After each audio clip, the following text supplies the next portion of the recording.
साडे च ये गुणा आम पाया गया हुण तो इदां हुंदा मेरी सुनो गल विच माशाअल्लाह मसाजिद दे अंदर नमाज़ां लोग पढ़दे आ कई बंदियां नूं एडी गीबत करन दी आदत हुंदी आ वो गीबत ना करन तो उन्हां दे ढिड फुल लग पैंदे ढिड फुल जांदे आ एडे एडे ढिड फुल जांदे आ वो गीबत कर लैन ना ते फिर उन्हां दे ढिड दी हवा निकलदी आ कई साडे ऐसे भरा ने अल्लाह दी कसम ऐसे साडे भरा ने कई ऐसे नमाजी हुंदे ने साडे ओ जनाब की करदे आ ओ नमाज पढ़ के ना नमाज पढ़ के वो उठन भी ना सकन उठन भी ना सलाम फिरनगे दुआ मंगी ते आई रेड़ के ना रेड़ के एक दूसरे दे कोल हो के हैं एक दूसरे दे कोल हो के ते ओ जनाब कन नाल कन हाँ वो फलाने दा सुनिया फलाना इदां फलाना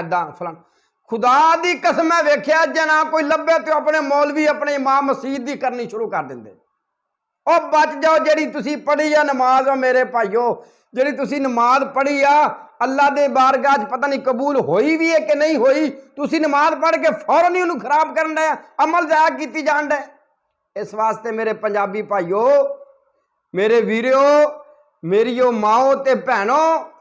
सारे मुसलमानों ते सारे पंजाबी कल्चर के जितने भी लोग सुनने वाले हो मेरे नाल मुहब्बत करने वाले हो